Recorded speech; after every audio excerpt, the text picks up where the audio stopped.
how to fix this mess in Google Maps on any Android phone. Hello guys, in today's video I'm gonna show you how to fix this problem easy and quick on any Android phone. First, click here Play Store, and now if you find here type Google Maps, and if you find here update, just update your Google Maps, and now go to settings.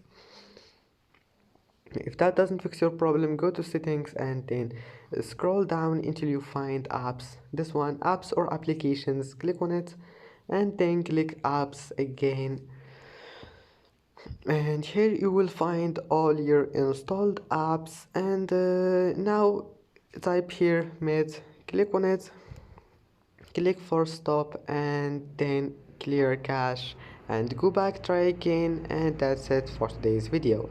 Don't forget like and subscribe, and see you in the next video.